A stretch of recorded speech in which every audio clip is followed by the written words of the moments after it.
Hello दोस्तों, आपके अपने YouTube चैनल एग्जाम फास्ट पे स्वागत है। मैं संदीप सर। आज आप लोगों का ज्योग्राफी का जो है प्रैक्टिस सेशन लेकर आया हूं, जो कि काफ़ी महत्वपूर्ण है।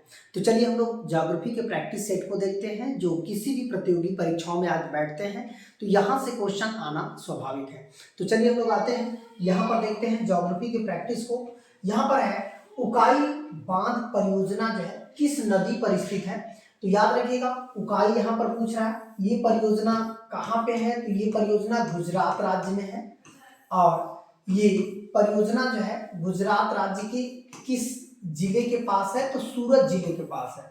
अब आते हैं, वहां पे माही नदी है, ताप्ती नदी है या नर्मदा नदी है। तो याद रखिएगा, यहाँ पर माही नदी पर गुजरात राज्य में ये भी है और माही नदी पर एक परियोजना है जिसे हम लोग क्या कहते हैं, बजाज माही परियोजना। बजाज, या इसे हम लोग माही बजाज परियोजना भी कह सकते हैं या बजाज माही परियोजना भी कह सकते हैं। ये गुजरात राज्य में है, ठीक है। अब बात आती है ताप्ती, यही आपका जो है आंसर हो जाएगा।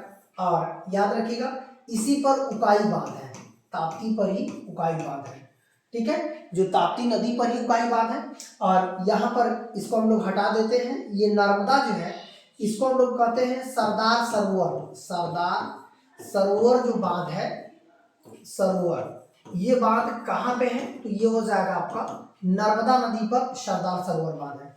तो आपको थोड़ा सा मैप पे भी देख लेते हैं। यहाँ पर देखिएगा, मैप की बात करें तो यहाँ पर देखिए आपका गुजरात है और यहाँ पर आपका जो है ताप्ती नदी आती है, जो महाराष्ट्र, ये देखिएगा मध्य प्रदेश और महाराष्ट्र की सीमा बनाती हुई गुजरात में जाती हैं और गुजरात से होकर के जो है खंभात खाड़ी में गिर जाती है। यहीं पे देखिए उकाई परियोजना है, उकाई परियोजना, ठीक है, उकाई परियोजना है। और बात हम लोग करते हैं, इसके ठीक ऊपर आप देखेंगे कि यहाँ से देखिए मध्य प्रदेश से जो है, ये देखिएगा अमरकंटक वाला भाग है जो कि छत्तीसगढ़ वाला भाग है। यहाँ से निकलती है, इसके सीमा से जबलपुर होते हुए जो है एक नदी आती है नर्मदा नदी, दो पहाड़ियों के बीच बहती है और खंभात खाड़ी में गिर जाती है। वहां पर देखिए यहीं पे सरदार सरोवर है गुजरात में, सरदार सरोवर। सरदार सरोवर जो है, इसके ऊपर आप देखेंगे कि यहाँ से मध्य प्रदेश से एक नदी निकलती है जो कि आपका कह सकते हैं गुजरात में आती है, इन्हें कहते हैं वो माही नदी।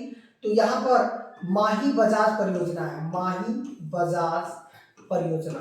तो ये सभी परियोजनाएं जो है आपका गुजरात राज्य में है, जो कि काफी महत्वपूर्ण है। यहाँ से क्वेश्चन आपके परीक्षाओं में पूछता है, कभी कभी उकाई परियोजना दे देगा, कभी सरदार सरोवर परियोजना दे देगा। तो याद रखिएगा, सरदार सरोवर किस पे है, नर्मदा नदी पे। नर्मदा नदी पे जो है आपका सरदार सरोवर परियोजना है। तो तीनों परियोजनाओं को आपको ध्यान रखना है, उकाई परियोजना ताप्ती नदी पर, माही बजाज माही नदी पर, और आपका जो है कह सकते हैं सरदार सरोवर जो है नर्मदा नदी पर, ठीक है। तो ये आपका हो जाएगा, तीनों परियोजनाएं गुजरात राज्य में है। चलिए और आगे बढ़ते हैं, यहां पर हो जाएगा किस श्रेणी को ऊपरी एशिया का ऋण, मतलब कि जो ऊपर वाला भाग है उसे एशिया का ऋण या उत्तर एशिया का ऋण कहा जाता है। तो ये देखिएगा, लद्दाख श्रेणी है, कैलाश है, काराकोरम श्रेणी है या जास्कर है। तो इसका सही आंसर देखिए क्या हो जाएगा, काराकोरम। क्योंकि जो हमारा मैप है, मैप के हिसाब से देखिए काराकोरम जो है एक बहुत बड़ा जो है, इसके बाद की घटना बड़े ऊंचे पहाड़ियां नहीं है, जो जहाँ पे काराकोरम है उसके बाद ऊंची पहाड़ियां नहीं है और ये मध्य वाले भाग में आता भी है काराकोरम। तो इसके लिए जो है इसको हम लोग एशिया का ऋण मानते हैं, ठीक है। इसको थोड़ा सा मैप में भी देख लेते हैं। ये देखिएगा, यहाँ पर आपका काराकोरम रेंज है और आपको इससे पहले भी जो है बताया गया था कि काराकोरम रेंज पर देखिए यहाँ पर आपका केटू है, काराकोरम की सबसे ऊंची जो चोटी है, इसे हम लोग गार्डविन ऑस्टिन केटू कहते हैं। और वर्तमान में, पहले जो है जम्मू कश्मीर जब नहीं बटा था तो जम्मू कश्मीर में था, अब कहाँ है, अब लद्दाख में। काराकोरम पूरी श्रृंखला कहाँ चली गई, लद्दाख में, ठीक है। अब आते हैं, लेह पहाड़ियां लद्दाख में है, आपका जास्कर पहाड़ियां लद्दाख में है, पीर पंजाल आपका जम्मू कश्मीर में पड़ेगा। जो पीर पंजाल वाला भाग है वो कहाँ पड़ता है, जम्मू कश्मीर। जम्मू कश्मीर देखिए ऐसे कट के कटा हुआ है, ठीक है। तो इसके बाद कैलाश जो सरोवर है, ये भी आपका कैलाश पर्वत जो है ये जम्मू कश्मीर से लेकर का लद्दाख तक फैला हुआ है। तो इस तरह से हम लोग देखें तो सबसे ऊपर वाला भाग देखिए यही है, जिसे हम लोग क्या कहते हैं, काराकोरम। इसी को एशिया का कह सकते हैं रीढ़ कहा जाता है, इसे काराकोरम को एशिया का रीढ़ कहा जाता है। इतना आपको ध्यान रखना है प्रैक्टिस में, ताकि एग्जाम में क्वेश्चन आए तो आपको गलत नहीं करना है, ठीक है। तो चलिए और आगे बढ़ते हैं। अगला क्वेश्चन हो जाएगा, निम्न में से किस राज्य में अबोर, यहाँ पर देखिए अबोर पहाड़ियां हैं, ये पश्चिम बंगाल में है, असम में है, सिक्किम में है, अरुणाचल प्रदेश। तो इसका सही आंसर क्या हो जाएगा, ये हो जाएगा आपका अरुणाचल प्रदेश। सिक्किम में कौन सा है, ये है आपका कंचनजंगा, कंचनजंगा। कंचनजंगा जो है ये पहाड़ी आपका सिक्किम में हो जाएगा। असम में देखें तो असम में जयंतिया पहाड़ियां भी थोड़ी सी फैली हुई है, जयंतिया पहाड़ियां। अब पश्चिम बंगाल में यदि देखा जाए तो दार्जिलिंग की पहाड़ियां भी आपका, दार्जिलिंग वाला क्षेत्र जो है, दार्जिलिंग की पहाड़ियां भी पश्चिम बंगाल में है। तो फिर इसके बाद हम लोग थोड़ी सी मैप पे देख लेते हैं। यहाँ पर देखिएगा ये वाला भाग है, और यहाँ पर हम लोग देखें तो अबोर पहाड़ी देखिए यहाँ पर है, अबोर, डफला, ये देखिएगा डफला पहाड़ी, अबोर पहाड़ी, अबोर, ये सब देता रहता है। मिसमी जन, ये अबोर पहाड़ी भी है, अबोर जो है जनजाति भी है। डफला पहाड़ी है, डफला जनजाति है। मिसमी पहाड़ी है, मिसमी जनजाति है, ठीक है, ये हो जाएगा। फिर आप यहाँ पर आएंगे तो यहाँ पर देखिए नमचा बरवा है, नमचा बरवा भी पर्वत जो है आपका हो जाएगा। ये सभी कहाँ पे है, अरुणाचल प्रदेश में। तो यहाँ की पहाड़ियों के बारे में आपको ध्यान रखना है कि मिसमी पहाड़ियां, डफला पहाड़ियां, अबोर पहाड़ियां और नमचा बरवा पहाड़ियां। फिर इसके बाद यहाँ आप आएंगे कंचनजंगा हो जाएगा। यहाँ पर मकालू है, एवरेस्ट है, यहाँ पर नंदा देवी है, ये देखिएगा नंदा देवी। इसका मतलब है कि ये सभी पहाड़ियां हो जाएंगी। ऊपर आप जाएंगे धौलाधर, शिमला, फिर वही पीर पंजाल, जास्कर वगैरह आ जाएंगे, ठीक है। और यहाँ पर देखिए जो मेघालय है, यहाँ पर आपका गारो, खासी, जयंतिया, इसका मतलब है कि ये सभी पहाड़ियां जो है आपको यहाँ मिल जाएंगी। तो चलिए हम लोग और आगे बढ़ते हैं। यहाँ पर अरुणाचल प्रदेश की पूरी पहाड़ियां हम लोगों ने मैप में देख लिया, ताकि यदि क्वेश्चन कहीं से भी आए तो आप गलत न कर सके। तो चलिए और आगे बढ़ते हैं। यहाँ पर निम्न में से किस राज्य में जो है युमथांग घाटी है, युमथांग घाटी जो है ये नागालैंड में है, उत्तराखंड में, सिक्किम में या हिमाचल प्रदेश में। तो ये क्या हो जाएगा, ये घाटी आपका सिक्किम है, सिक्किम में युमथांग घाटी है, और जो कि काफी महत्वपूर्ण है। हिमाचल प्रदेश में कहेगा तो रोहतांग घाटी है, और यहाँ तक कि कह सकते हैं सिरकिला घाटी है। और उधर यदि नागालैंड में जाएं तो तुजू और जुकू वाला जो दर्रा है वहां पर भी घाटियां हैं। उत्तराखंड में जो है यदि देखा जाए तो वो है आपका फ्लावर वैली, जैसे फूलों की घाटी जो हमेशा चर्चा में रहता है, फूलों की घाटी। तो यहाँ पर यदि हम लोग देखें तो यहाँ से भी एग्जाम में क्वेश्चन देता रहता है, ठीक है। तो इसका सही आंसर देखिए क्या हो जाएगा, सिक्किम हो जाएगा। तो और आगे बढ़ते हैं, थोड़ा सा मैप पे देख लेते हैं। यहाँ पर देखिएगा सिक्किम देखिए मैप पे यहीं पे है, और यहीं पे आपका घाटी है। फिर आपका जो है फ्लावर घाटी उत्तराखंड में हो जाएगा, सिरकिला घाटी और रोहतांग घाटी आपका कहाँ पर हो जाएगा, हिमाचल प्रदेश में हो जाएगा, ठीक है। तो ये सभी घाटियां जो है भारत में काफी चर्चित में है। चलिए हम लोग और आगे बढ़ते हैं। यहाँ पर देखिएगा कह रहा है कि रेचना दोआब, रेचना मतलब होता है रे से रावी होता है, और चना से क्या होता है, चिनाब होता है, चिनाब। रावी और चिनाब का जो दोआब होता है उसी जगह किस दो नदियों के बीच स्थित है। इसका मतलब है ये मिट्टियां होती हैं, ये किन दो नदियों के बीच होती है, रावी और चेनाब। तो यहाँ पर क्या होगा, ब्यास सतलज, रावी चेनाब, गंगा घाघरा, सिंधु और झेलम। तो यहाँ पर क्या हो जाएगा, रावी और चेनाब के बीच में जो दोआब बनता है उसे क्या बोलते हैं, रेचना दोआब बोलते हैं, ठीक है। तो चलिए हम लोग और आगे बढ़ते हैं। यहाँ पर देखिएगा कहाँ पे है।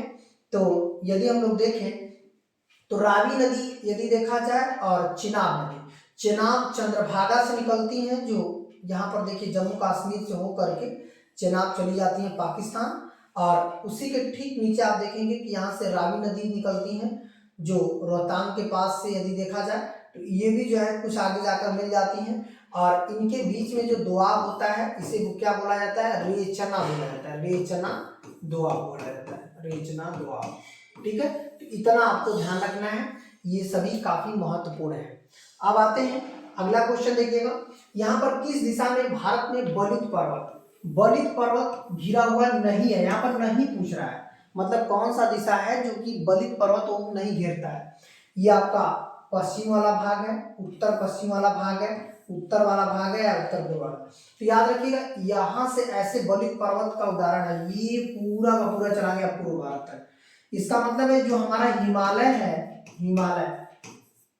हिमालय पर्वत, जो हिमालय पर्वत है वो बलित पर्वत का सबसे अच्छा उदाहरण माना जाता है, बलित पर्वत का सबसे अच्छा उदाहरण माना जाता है। तो ये देखिए हिमालय नॉर्थ में भी है, इसका मतलब है उत्तर पूर्व में भी है, जैसे इसको इधर यदि हम लोग आए तो नॉर्थ ईस्ट हो जाएगा, और यहाँ पर देखिए ईस्ट में भी है, लेकिन क्या पश्चिम में है? नहीं है। तो उत्तर लेकिन पश्चिम तक फैला हुआ है। इधर देखिए प्योर पश्चिम कहेगा तो यही आपका आंसर यहाँ नहीं है, उत्तर पश्चिम में देखिए है, उत्तर में ऑलरेडी है, उत्तर पूर्व में देखिए यहाँ तक फैला है, मतलब ये वाला भाग है पूर्व तक फैला हुआ है। तो हिमालय पर्वत है, तो इसका मतलब इसका सही आंसर क्या हो जाएगा? पश्चिम। मतलब जो आपका अरावली, गुजरात, ये सब में बलित पर्वत के उदाहरण नहीं मिलते हैं। अब क्लियर हो गया? तो चलिए हम लोग और आगे बढ़ते हैं। यहाँ पर थोड़ा सा देख लीजिएगा, हिमालय देखिए ऐसे करके आया हुआ है, मतलब पूरा पाकिस्तान तक, हिंदुकुश तक फैला हुआ है, और इस तरह से देखिए ये वाला भाग हिमालय का है जो देखिए यहाँ तक है। इसका मतलब है कि यहाँ पर पश्चिम भी हो जाएगा, वेस्ट भी हो जाएगा, नॉर्थ भी हो जाएगा, मतलब प्योर पश्चिम नहीं होगा, जिससे हम लोग कहते हैं पश्चिम उत्तर हो जाएगा, और एनी हो जाएगा, मतलब नॉर्थ ईस्ट हो जाएगा, यहाँ पर देखिए ईस्ट हो जाएगा। और ये आपका हिमालय है, और हिमालय किस पर्वत का उदाहरण है? हिमालय पर्वत। तो ये हो जाएगा बलित पर्वत का सबसे प्रमुख उदाहरण जो है आपका हिमालय ही माना जाता है। ठीक है, हिमालय कुल भारत के कितने राज्यों में फैला है?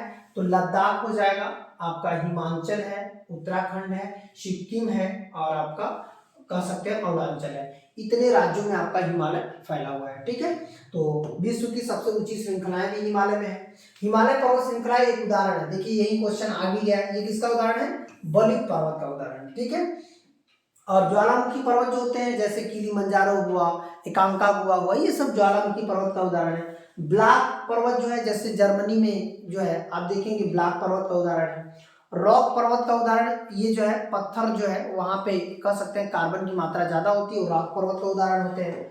तो चलिए हम लोग और आगे बढ़ते हैं, ये आपका कह सकते हैं वही बलित पर्वत है जो आपको बताया गया था। ठीक है, अब आगे बढ़ते हैं। आपका अंडमान निकोबार तथा लक्षद्वीप सहित भारत में तटीय रेखा की कुल लंबाई, देखिए यहाँ पर द्वीपों की भी बात कर रहा है, यहाँ पर जो है लक्षद्वीप सहित मतलब द्वीपों की भी बात कर रहा है। तो वैसे तो हमारा जो है भारतीय समुद्र तटीय रेखा यदि देखा जाए, भूभाग की कुल लंबाई, भूभाग की यदि कुल लंबाई देखा जाए तो भूभाग की कुल लंबाई कितनी है? 6100 किलोमीटर। और यदि हम लोग तट को भी ले लें तो तट को लेकर कितना हो गया? 7516। इसका मतलब है कि यहाँ पर आपको देखना है कि जैसे ये वाली पूरी लंबाई, यदि ये पूरी लंबाई हम देखें तो ये लंबाई आपका कितनी है? 6100 किलोमीटर है। लेकिन यदि जो द्वीप है, देखिए जैसे यहाँ पर छोटे छोटे द्वीप है, यहाँ पर है, और यहाँ पर भी छोटे छोटे द्वीप है, यहाँ पर देखिए अंडमान निकोबार वाला जो छोटा छोटा द्वीप है, यदि टोटल यदि मिला दिया जाए तो 7516 किलोमीटर जो है हमारा पूरे तट रेखा की लंबाई है, पूरे तट रेखा की लंबाई। इसका मतलब है कि ये पूरे तट रेखा की लंबाई यदि पूछेगा तो यही हो जाएगा आपका 7516 किलोमीटर। यदि भूभाग की दृष्टि से यदि पूछेगा तो इसका सही आंसर क्या हो जाएगा? 6100 किलोमीटर जो है भूभाग की दृष्टि से उसकी लंबाई है। फिर इसके बाद हम लोग और आगे बढ़ते हैं। यहाँ पर क्लियर हो गया ये मामला। अब देखिएगा यहाँ पर कह रहा है अंडमान और निकोबार द्वीप समूह पर स्थित इंदिरा पॉइंट। यहाँ पर देखिए इंदिरा पॉइंट कह रहा है कि अंडमान निकोबार पर स्थित जो है इंदिरा पॉइंट, ये सबसे निकट किससे है? बांग्लादेश से, मलेशिया से, इंडोनेशिया से या नेपाल से? ये बहुत ही वेरी इंपॉर्टेंट क्वेश्चन है, यहाँ 2-3 बार अलग अलग परीक्षाओं में पूछा हुआ है। तो इसका सही आंसर क्या हो जाएगा? इंडोनेशिया। ये देखिएगा आप देख सकते हैं मैप में, यहाँ पर जो ये भाग है ना, ये जो भाग है आप देखेंगे इसके इसी पास में इंडोनेशिया है। यहाँ पर कौन सा देश है? इंडोनेशिया है। इसका मतलब है कि अंडमान निकोबार का जो द्वीप है, ये देखिए आपका ये वाला द्वीप आपका कहाँ है? इंदिरा पॉइंट है। इंदिरा पॉइंट जो है ये बड़ा निकोबार में है, बड़ा निकोबार, निकोबार, इसे हम लोग सामान्य भाषा में पिग्मेलियन पॉइंट भी बोलते थे, पिग्मेलियन पॉइंट बोला जाता था। और ये हो जाएगा पिग्मेलियन पॉइंट। तो यहाँ से जो देख रहे हैं ना, यहाँ से भी पूरा ये वाला इंडोनेशिया का द्वीप है, मतलब यहाँ से सबसे नजदीक इंडोनेशिया ही पड़ेगा, क्योंकि यहाँ से म्यांमार आने में काफी दूर हो जाएगा। तो इसकी वजह से सबसे नजदीक क्या होगा, इंडोनेशिया ही भारत का एक भाग या हिस्सा आता है। ठीक है, तो चलिए हम लोग और आगे बढ़ते हैं। यहाँ पर सतपुड़ा की सबसे ऊंची चोटी कौन सी है, तो धूपगढ़ है, अमरकंटक है, जरगा है, दिलवाड़ा है। तो ये क्या हो जाएगा, सतपुड़ा की सबसे ऊंची चोटी जो है धूपगढ़, जो कि हम लोग मैप में देखेंगे। यहाँ पर देखिएगा आपका एक विंध्यन पर्वत ऊपर जाता है, इसको हम लोग क्या बोलते हैं, विंध्यन पर्वत, विंध्यन पर्वत। और यही पर्वत जो है भारत को 2 ऋतुओं में भी परिवर्तित करता है। ये देखिए भारत को 2 भागों में काटता है, भागों में काटता है। यदि पूछेगा कि कौन सा पर्वत भारत को 2 भागों में काटता है और यहीं से जो है 2 ऋतुओं भी परिवर्तित होती है, तो ये विंध्यन पर्वत है। उसके नीचे आप देखेंगे सतपुड़ा पर्वत है, और सतपुड़ा पर्वत में अमरकंटक देखिए छत्तीसगढ़ और मध्य प्रदेश के बीच में है। लेकिन यहाँ पर देखिए धूपगढ़ है, धूपगढ़ जो है इसकी सबसे ऊंची चोटी है। इसका मतलब सतपुड़ा की सबसे ऊंची चोटी कौन सा है, धूपगढ़, जो मध्य प्रदेश में। क्लियर हो गया। तो चलिए हम लोग और आगे बढ़ते हैं। यहाँ पर देखते हैं आज इतना ही सेशन है, जो कि एक महत्वपूर्ण सेशन माना जाता है, काफी महत्वपूर्ण क्वेश्चन इसमें पूछे जा सकते हैं। ठीक है, तो चलिए आज इतना ही। अब हम लोग नेक्स्ट क्लास में मिलते हैं। वीडियो पसंद आती है तो लाइक सब्सक्राइब जरूर करिएगा, और ध्यान रखिएगा ये वीडियो स्पेशल जो है आप लोगों के लिए इसलिए बनाई जा रही है ताकि आपका प्रैक्टिस सेशन में आप और ज़्यादा मजबूत हो सकें। धन्यवाद।